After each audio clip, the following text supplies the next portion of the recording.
Habíamos empezado antes del primer parcial toda la parte de integrales de Riemann, ¿sí? Donde nosotros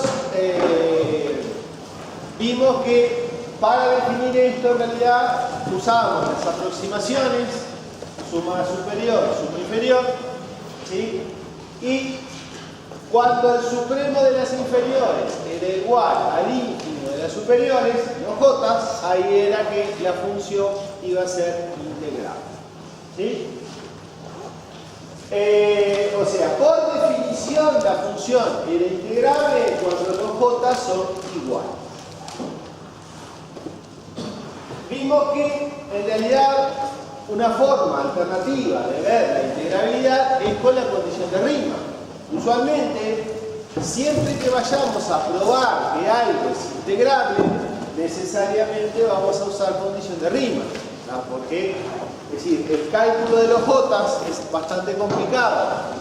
Específicamente nosotros siempre vamos a trabajar con condición de Riemann, ¿sí?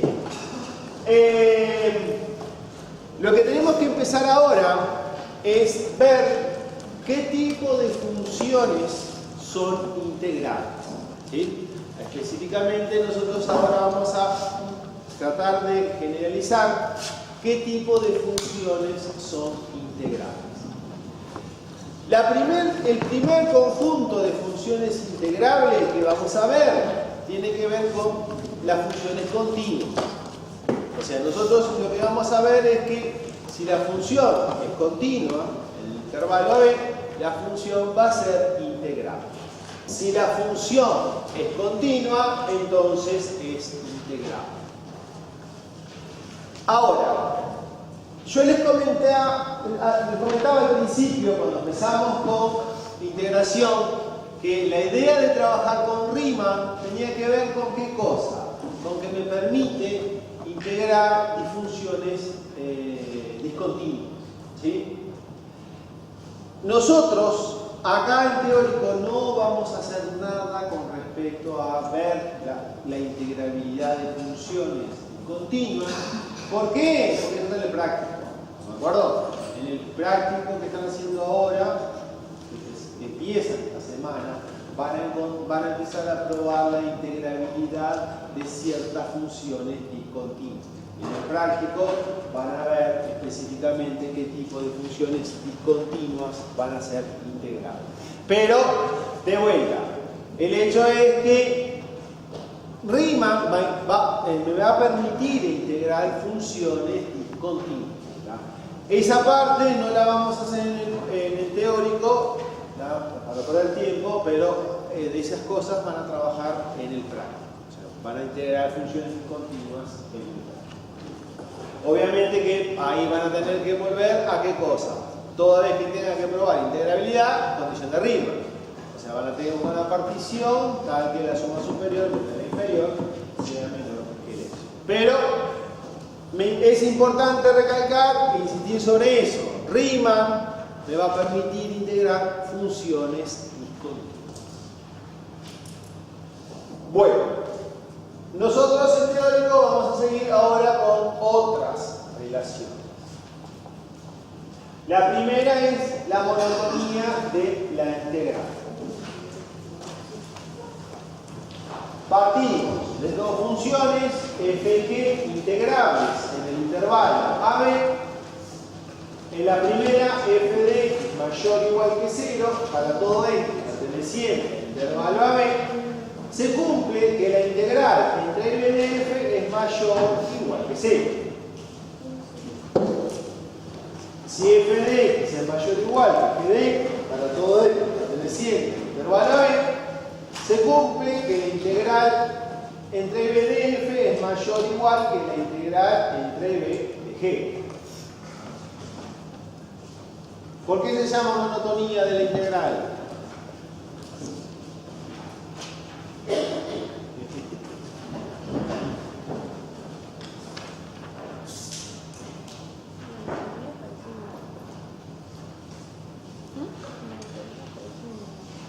¿Dónde vimos monotonía?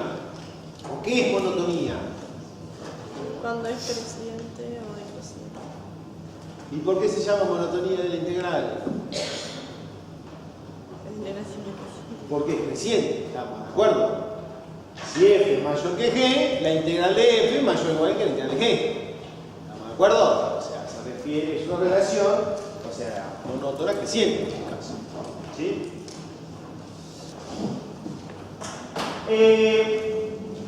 Acá, en este teorema,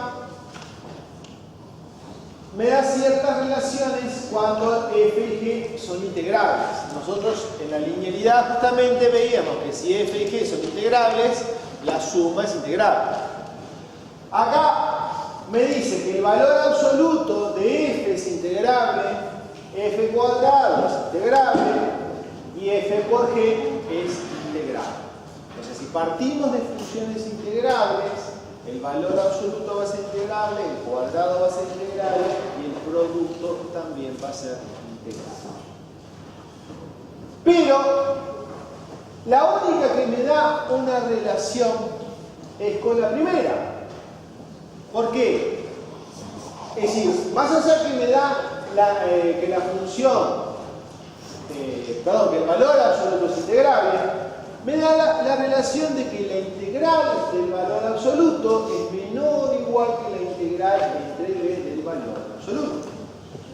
¿De dónde sale esa relación? ¿Por qué se cumple esa relación?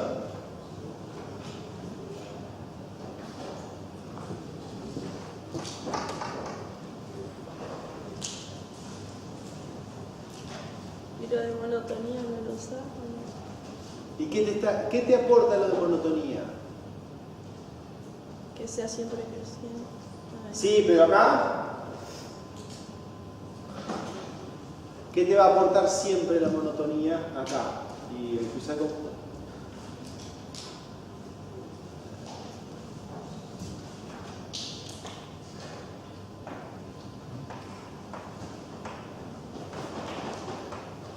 ¿Qué vamos a saber siempre de esa integral?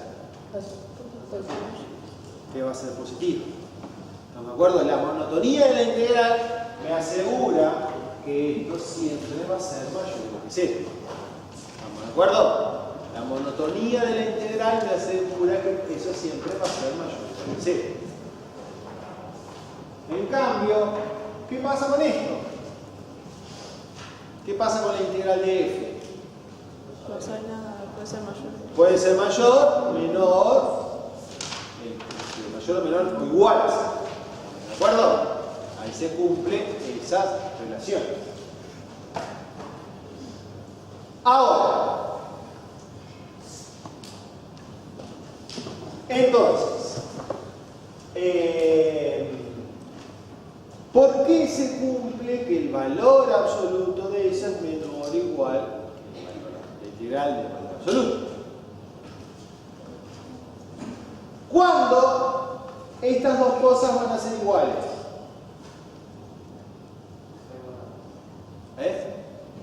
No escuché. Si f es positiva. Si la función es positiva. ¿Estamos de acuerdo? Si la función es positiva, esto va a ser igual a esto.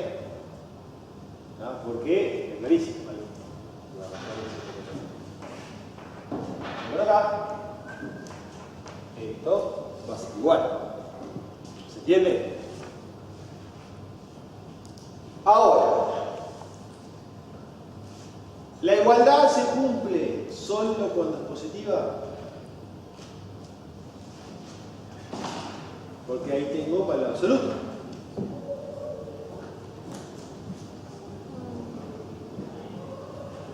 Y cuando es negativa también. Cuando es negativa también. Porque el valor absoluto te va a quedar positivo. Entonces, si la función... Ahí lo dale, por acá abajo, la integral va a ser negativa.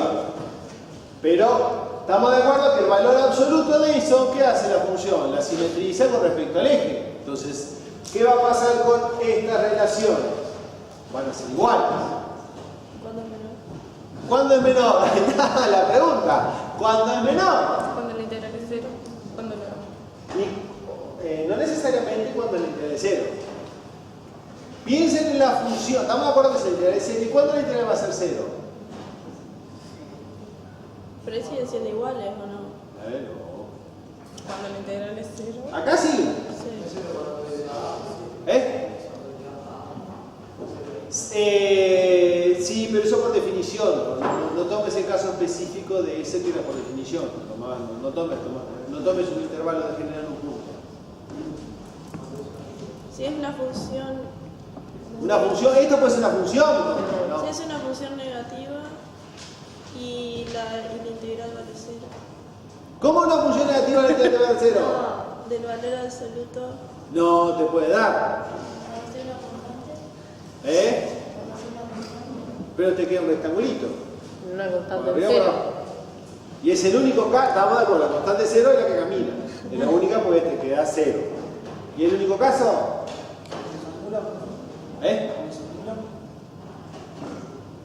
Cuando se anula, ¿qué cosa? X igual y. Cuando el área arriba es igual que el área abajo. Cuando tengo una parte negativa y una parte positiva.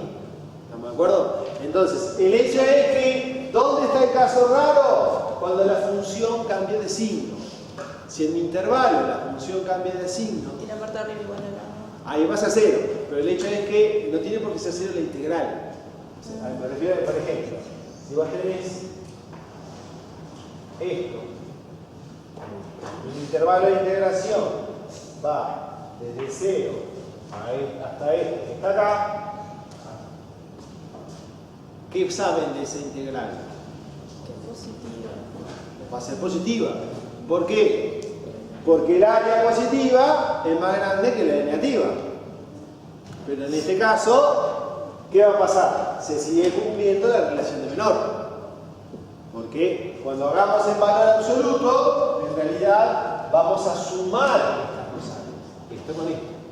¿Entiendes? El valor absoluto me va a quedar esta área más esta área. Entonces,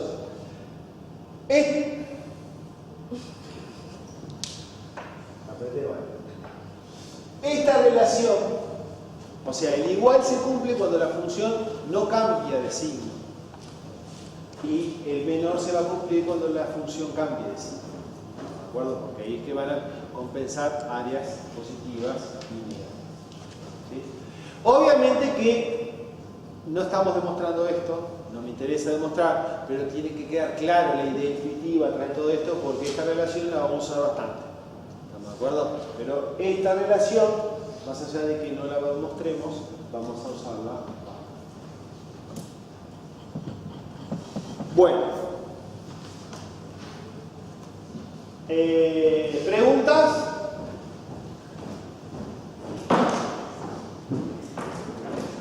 Sigamos. Teorema de valor medio. ¿Qué teorema de valor medio conocen? Lagrange, Roy. Todos esos. ¿Se acuerdan?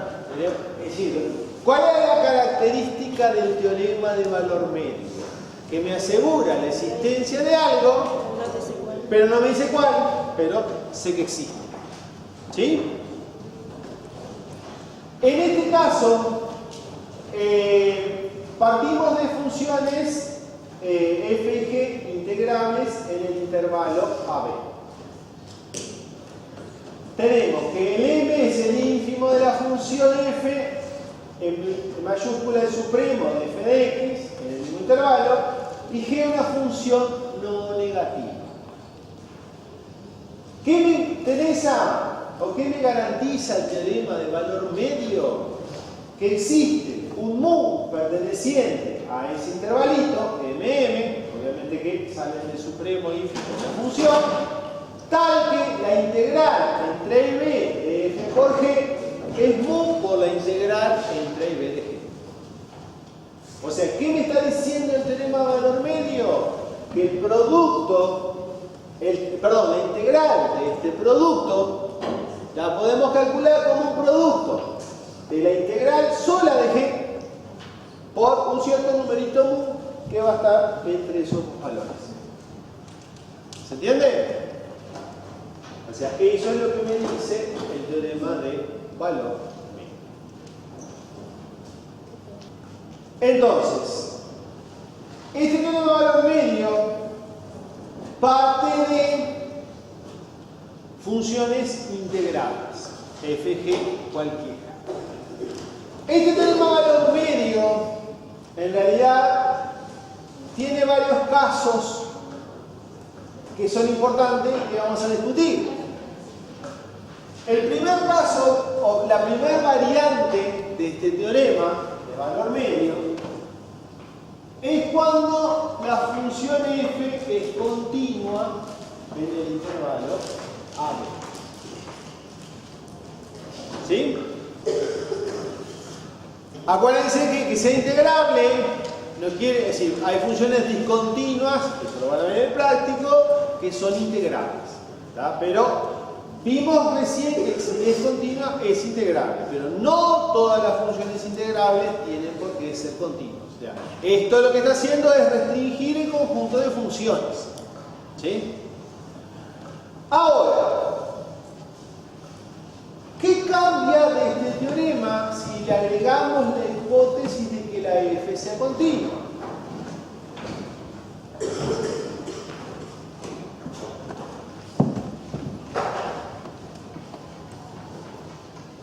Lo del máximo y mínimo. Exactamente. El hecho es que si la función es continua, el m y el m tienen que ser mínimo y el máximo, porque si es continua tienen que presentar máximo y mínimo de la función. ¿Se entiende? Entonces, el hecho es que este m es un valor funcional, es mínimo y es máximo, o sea, va a ser valores funcionales. ¿Sí? Ahora, vamos.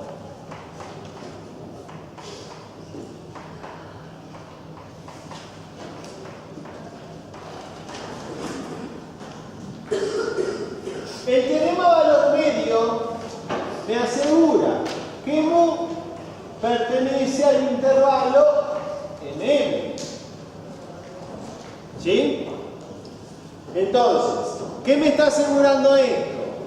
Que el mu está entre ¿qué cosa? Entre dos valores funcionales. ¿Sí? ¿Y por qué me interesa que el mu esté entre dos valores funcionales?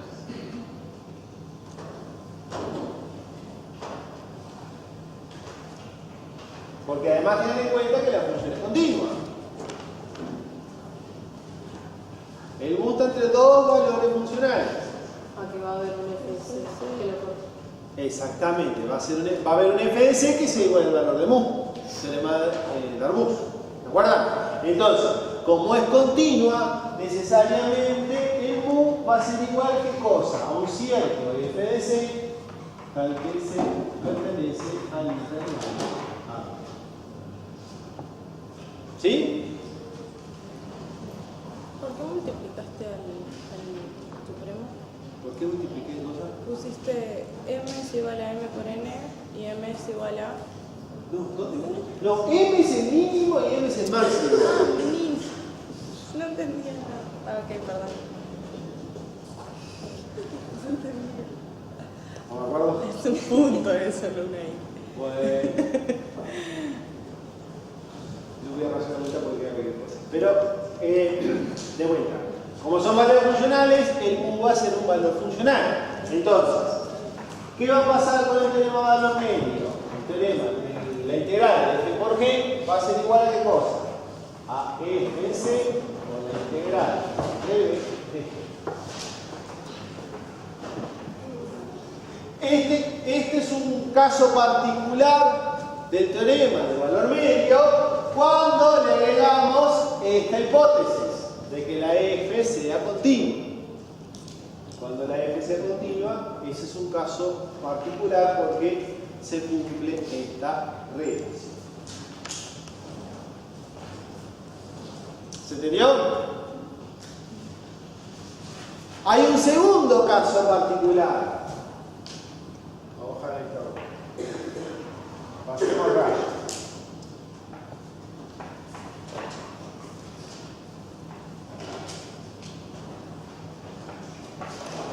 Función continua en el intervalo AB, función continua. Y ahora g de x igual a 1.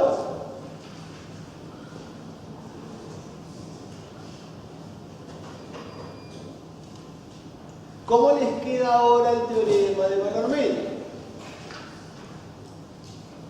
Miren lo de arriba. Si g vale 1. La integral de f es igual a f de c. Casi. Por la diferencia de b. La integral entre b de f por 1 te va a dar f. ¿Estamos de acuerdo? Es igual a qué cosa? A f de c. Y b menos a. ¿Por qué? Porque es la integral de 1. ¿Sí o no? Si g es la función 1, la integral entre a y b, ¿qué es? Es el área de este rectángulo. ¿Estamos de acuerdo? Por eso, ¿qué pasa con el área de ese rectángulo? Les queda b menos a. Esto es b menos a. ¿Sí? ¿Por qué me interesa esto? En realidad, esto es, acá lo vemos como el corolario. El caso particular, ese segundo caso particular es el corolario, que surge simplemente que si f es continuo en el intervalo AB, existe un c perteneciente al intervalo AB, tal que la integral entre b de f es igual a f de c por b menos a. ¿Por qué este corolario? ¿Cuál es la ventaja? Que tiene una interpretación geométrica. ¿Por qué? ¿Qué les da la integral entre b de f? ¿Cómo la definimos nosotros? Sí, pero intuitivamente, ¿de dónde la sacamos? El área bajo la curva. ¿Estamos de acuerdo? O sea, cuando nosotros calculamos la integral, ¿la integral qué es? Es esta área, entre b. ¿Qué dijiste? No, que es una altura. Pero ahí está. Fíjense la altura de qué cosa. ¿Qué es esto? Ah, de la distancia. La base. Entonces, ¿esto qué es? El área de un rectángulo de base b menos a, altura de fc. ¿Cuál es la idea fundamental? Que el área bajo la curva, la integral, va a ser igual al área del rectángulo, de un rectángulo. ¿Estamos de acuerdo? O sea, de base b menos a y altura fc. O sea, esa es la interpretación geométrica, del corolario en este caso. ¿Por qué? Porque el área de la integral va a ser igual al área de un rectángulo. De base b menos a, altura f de c. Obviamente que para ubicar esto, ¿qué es lo que tienen que darse cuenta ustedes para este dibujo medio amorfo? La integral es esto. Yo quiero buscar la base de menos a, quiero encontrar la altura. ¿Cómo voy a encontrar la altura? El max. De tal manera de que si yo pongo, por ejemplo, tomo un valor por acá, este rectángulo es igual al área. No, ¿Por qué no? porque es menor al área. Se ve que es más chico. ¿No me acuerdo? Entonces, ¿qué es lo que tienen que hacer? Buscar un rectángulo de tal manera de qué cosa tiene que pasar usualmente. ¿Qué es lo que está marcado en este dibujo? Lo que sobra tiene que ser igual a lo que me falta. ¿Estamos de acuerdo? De esa manera compensar áreas y encontrar el rectángulo de altura correcta. ¿Sí? Bueno. ¿Se entiende esto? O sea, el teorema de valor medio es el primero, pero los dos, es decir, el corolario justamente en cierta medida es más importante importante usualmente porque tiene esta interpretación geométrica que es bastante sencilla de ver. ¿Sí?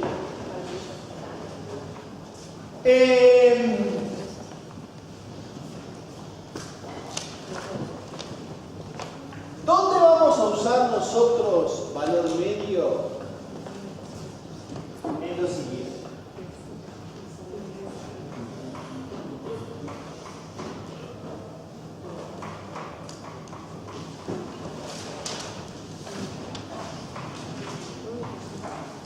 Así lo tengo anotado. Siempre me tengo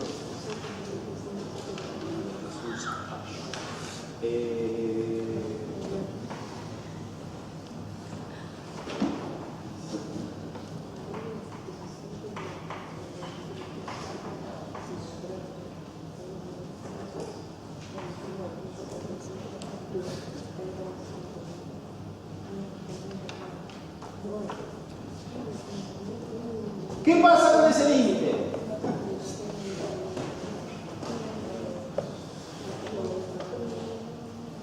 Pero va de C o R, ¿qué es eso? X sub 0 por R sobre R más 1. Va de eso hasta X sub 0. Claro, de acuerdo.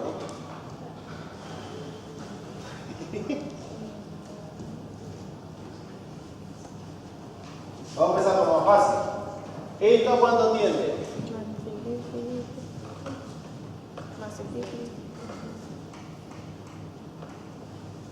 ¿Esto?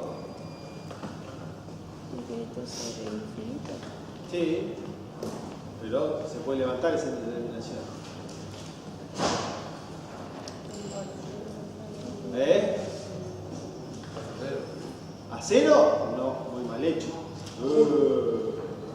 R sobre R más 1. Por L'Hopital. ¿Y cuánto te va a dar por L'Hopital? R'. Pero R es la variable.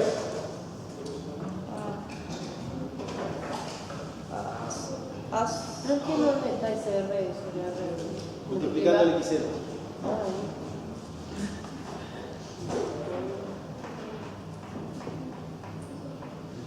Con el X lo tengo que escribir para que se den cuenta cómo hacer ese límite a 1. Claro.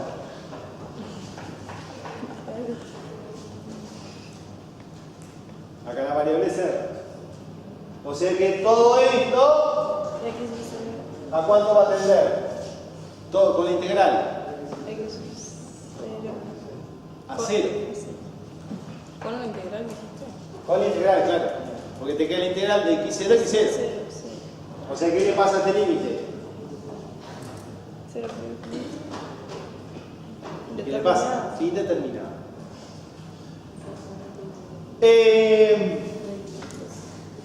Este límite, en realidad, no es inventado. ¿Sí? No es que se me ideé las cosas y dije, que vamos a hacer este límite para valor medio. Lo interesante de este límite, es que sale de diseño de reactores. Diseño de reactores, que es un reactor, básicamente es un lugar físico donde ocurre una cierta reacción química. Entonces, en ingeniería, los que estudian ingeniería, en farmacia lo tienen también, pero bastante escuchado. Es decir, parte de trabajar en una planta, ya sea produciendo lo que sea, fármacos o cualquier otro, jabones o lo que fuere, siempre van a trabajar ustedes con un cierto reactor. Entonces, en ingeniería, parte del diseño de un reactor químico es encontrar el volumen de ese reactor. ¿Sí? Entonces, la idea fundamental es: el reactor simplemente es un tacho donde ocurre una cierta reacción química. Meto mis materias primas dentro de mi tachito, van a salir parte del producto. ¿Sí? Entonces, usualmente ese es el esquema de un reactor, donde B, o sea, es lo que nosotros usualmente diseñamos, volumen de ese reactor. ¿Tá? Lo de adentro va según, o sea, qué reacción hay adentro según lo que me interese en cada fábrica específica. El X0 que aparece ahí, es la concentración de entrada, o sea, el factor de conversión a la entrada del reactor. ¿Sí? Para calcular ese volumen, se utilizan integrales. O sea, con estas integrales, esta ecuación que aparece acá es la ecuación del diseño del volumen del reactor.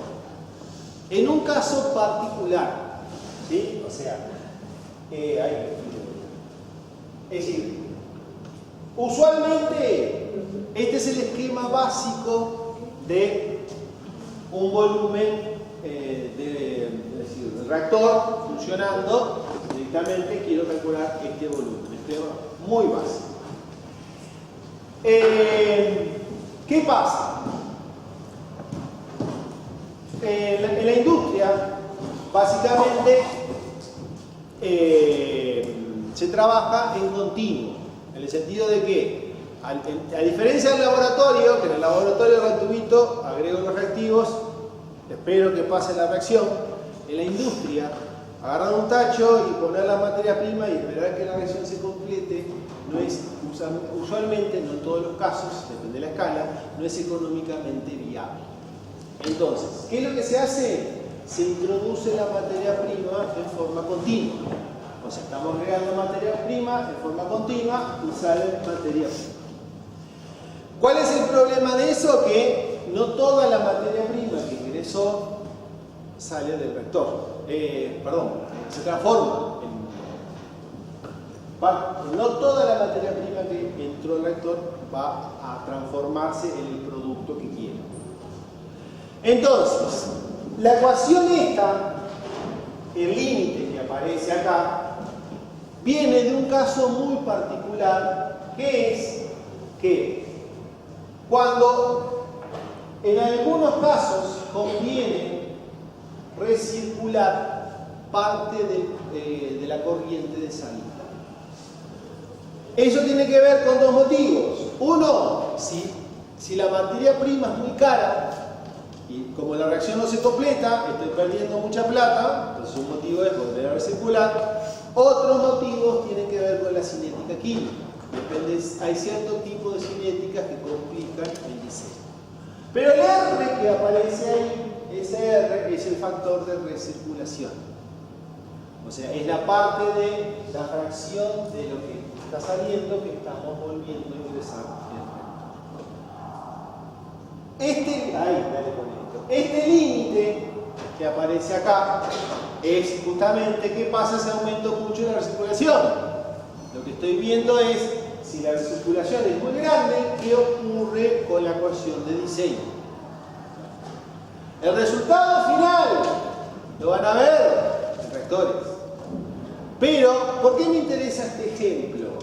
Obviamente que es muy difícil tratar de meterle cosas químicas en matemáticas. Este es un ejemplo, es decir, yo les hago un cuentito de químico, de dónde sale esto. Obviamente que hasta que no llegue a ingeniería y lo vean, y se acuerden, porque es decir, cuando llegue a ingeniería y acordarse, ya es otra historia. Tengo una persona que me vino a decir, Mauricio, el ejemplo que vos diste lo me acordé cuando lo vimos en reactores, así que alguien se acordó. Pero el hecho es que matemática, tratar de mostrarles la utilidad de matemática es muy difícil. Este ejemplo es muy puntual, por eso está bueno. En realidad, yo todos los años, desde que encontré este ejemplo, lo doy, porque es un ejemplo súper aplicado. ¿De qué cosa rara? Del teorema medio de integrales. Esto lo van a ver específicamente en infinito. Una pantallita química en algo que es muy difícil de transmitirle en todo lo que están viendo de matemática. ¿Dónde van a encontrar matemática? Por eso, es decir, estos ejemplos, a mí este en particular, gusta, por eso lo doy, pero no importa. Es decir, encontrar que esto sale de una cierta aplicación. Otro detalle de esta ecuación es que la f que aparece ahí depende de la velocidad de reacción. O sea, la cinética química está involucrada en esa función que aparece ahí. Cuando lleguen a ingeniería van a desarrollar todas estas cosas. Acá se supone que ese límite ustedes lo van a calcular cuando lleguen a ingeniería. Y en ingeniería se van a tener que acordar que ¿cómo vamos a hacer este límite? Por teorema de valor medio. ¿Estamos de acuerdo? O sea, esto lo van a volver a, es decir, lo que vamos a ver ahora lo van a volver a ver dentro del menos A. 3 como mínimo. ¿Cuál es la idea de, a ver, volviendo al problema matemático? La idea fundamental ahí es que me dice que existe un centro perteneciente a dicho intervalo, tal que la integral entre A y B de f es f en c por b menos a. En este caso, si nosotros tenemos esta integral.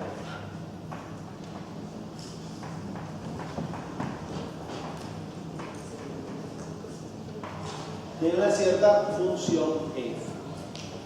¿Qué me dice el teorema de valor medio? Que esto va a ser igual a f en c por b menos a. x0 menos x0 por r sobre r más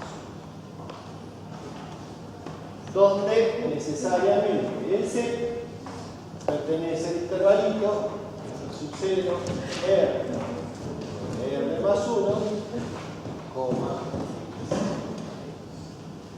¿Sí? ¿Se entiende? Simplemente aplicamos el teorema del valor medio a la integral.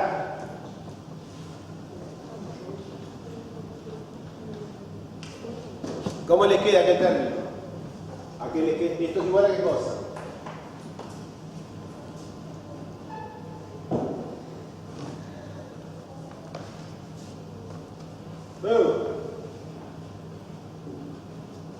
Madre mía. A ver, f de cx. No, X tengo el PC. f de c.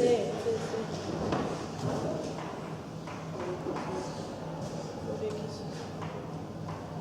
Menos. por 1 menos.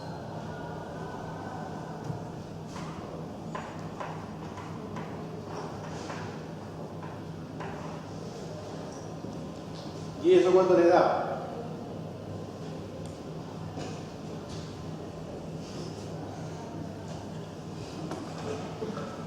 Así le fue el parcial, madre mía, no, si no pueden con esa cuenta. 1 sobre menos 1.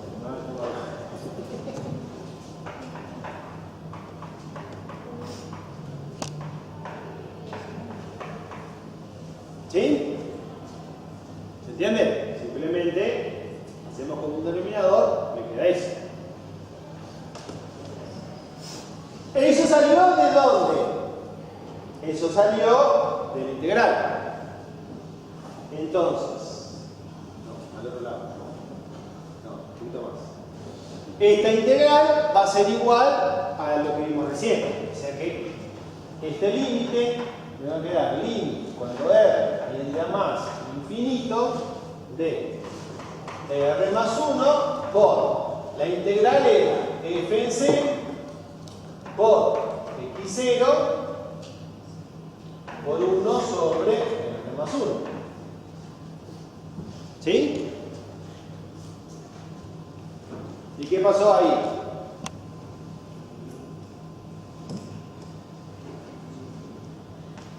¿Qué pasa con ese límite?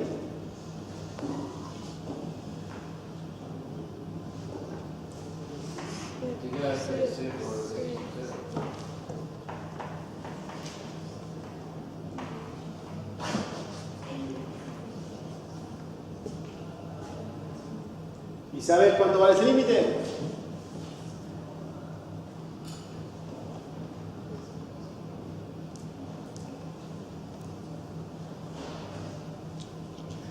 ¿Sabemos o no sabemos? ¿Por qué es indeterminado? A ver, para ver indeterminado tenés que conocer alguna tendencia. F de C es un valor.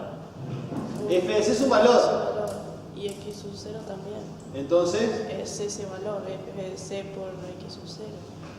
en apariencia sí, porque el X sub 0 es una constante, pero el C, ¿de dónde salía el C?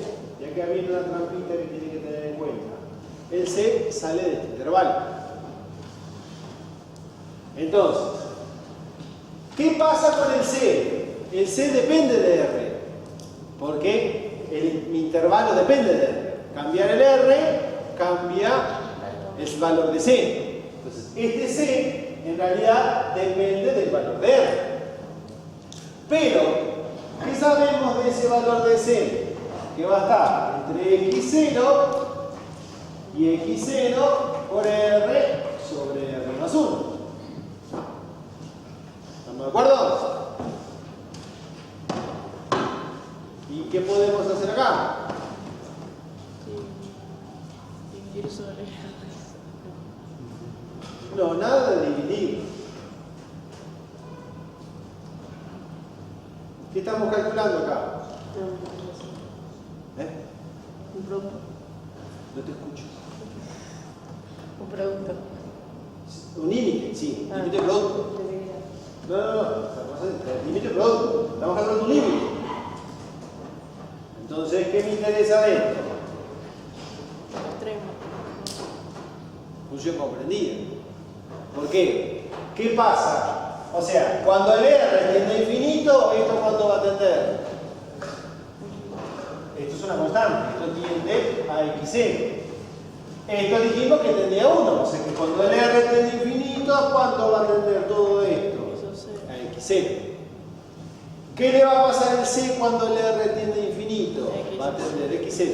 ¿No me acuerdo? A partir de esto, se supone que el límite, cuando el R tiende a más infinito,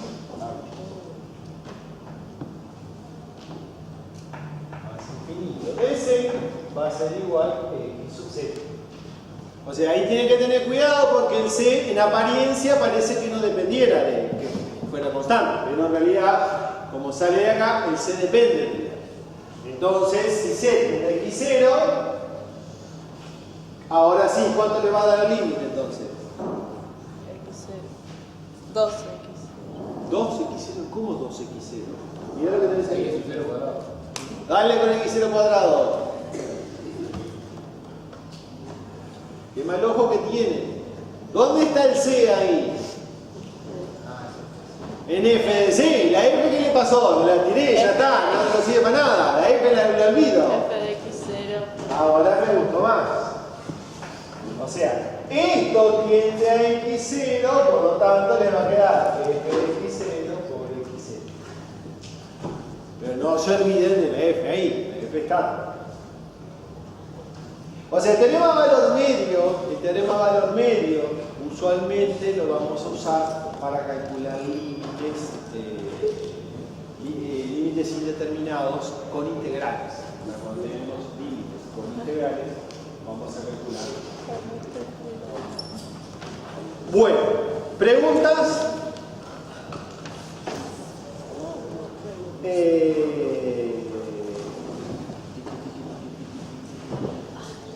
Cortito. Este se me terminó.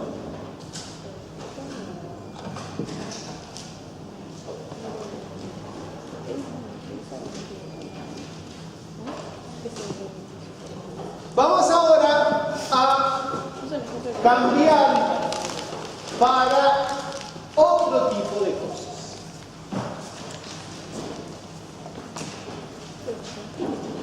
Acá simplemente vamos a definir lo que es una función primitiva. Sea f una función definida en el intervalo i de r, una función f derivable en i, se dice función primitiva de f en i, si verifica que f' de x es igual a f de x. O sea, ¿Qué significa que una función sea primitiva de otra?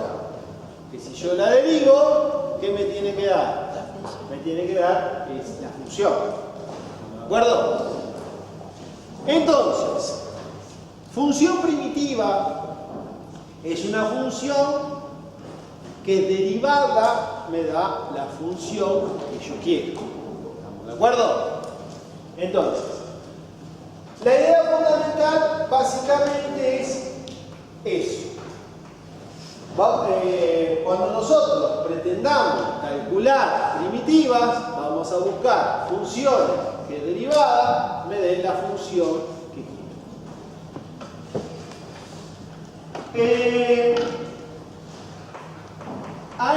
Cuando hablamos de la función primitiva, la notación que vamos a usar es la siguiente. Vamos a usar el mismo símbolo de integrales, pero sin extremos.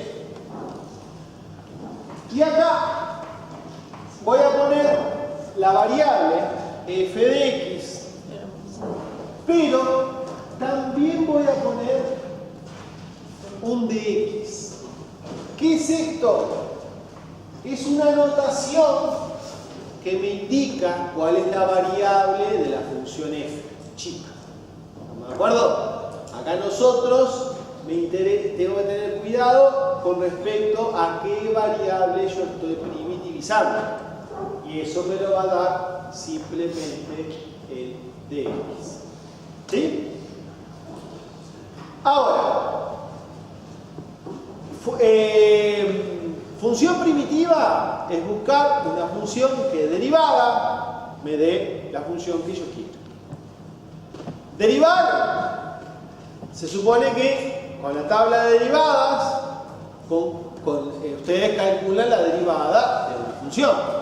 ¿Sí?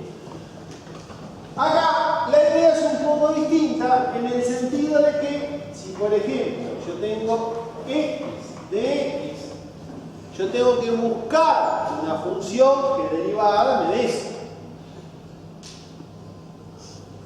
¿Alguna idea de qué función derivada me da x? X cuadrado. Y si vos derivás x cuadrado, Todo eso x. Si deriva x cuadrado, me da 2x. Sobre 2. Entonces no es x cuadrado. 2x sobre 2. Es x cuadrado sobre 2. ¿Estamos de acuerdo? Ahí encontré una función que es derivada, me da esto. Pero primitiva tiene otro problema.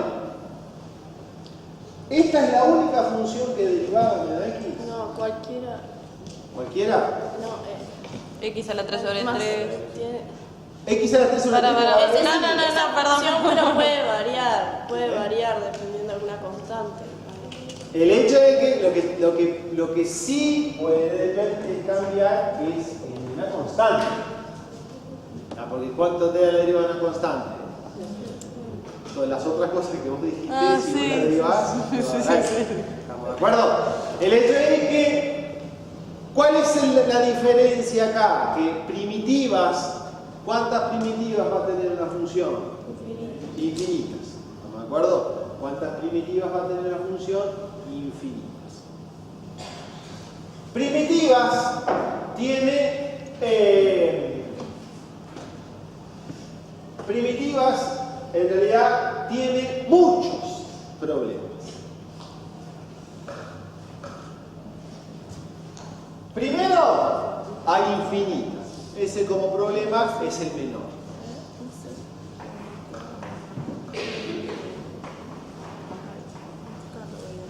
Ahora, quiero una función que derivada me dé esto.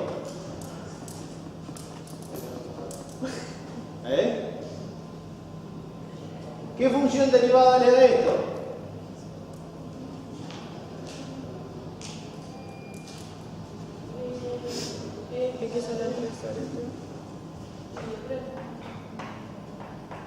¿Esto? No, porque ahí ¿Y tendría. si derivan esto, te da esto? No, Porque ¿cómo hay que derivar eso? por producto. Con regla de producto. Sería a e elevado a x al cuadrado. Y e elevado a x al cubo, dividido 3. Ah, es verdad. ¿Es verdad? No, dividido 3, e dividido 3. O sea, toda la función e dividido 3. Ah, no, porque Si derivas esto, ¿te va a dar esto? ¿Por qué? Por el regla de la cadena. El x a la 3 va a quedar siempre acá arriba. ¿Qué problema? A diferencia de derivada, que con la tablita de derivadas cualquier función la pueden derivar. O sea, con primitivas ya no es tan sencillo. O sea, ¿por qué? Encontrar una función que derivada, ¿cierto? A ojo, es decir, tenés que tener muy buen ojo para encontrar la función acá. Pero la mayoría justamente no se puede encontrar en forma automática. ¿Y qué es parte? ¿Y qué es parte? ¿Qué es parte? Te estoy preguntando yo. Desde hace media hora que seguís hablando.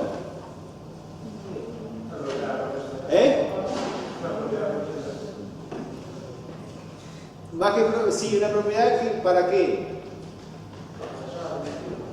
¿Y nosotros vimos algo de eso? ¿Vimos cómo ella es primitiva? El hecho es que, a ver, todavía no me interesa encontrar primitivas. ¿Estamos de acuerdo? O sea, estoy definiendo lo que es una primitiva recién.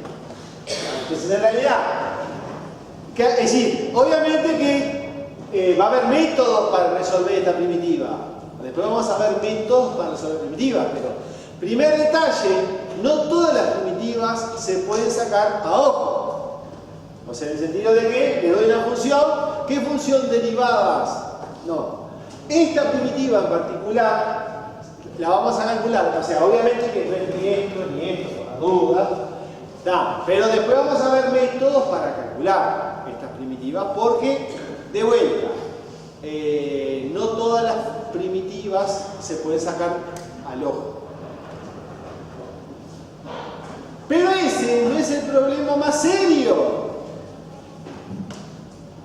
El problema más serio viene, por ejemplo, con esto.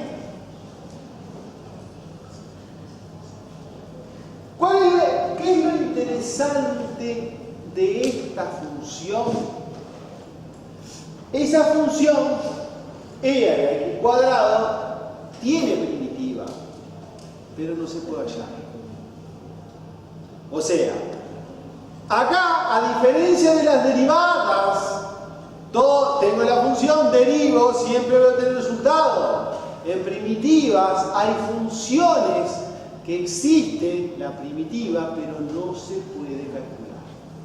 Entonces, en primitivas, que en apariencia están bastante relacionadas con derivación, tiene varios problemas que no vamos a poder solucionar. ¿Sí?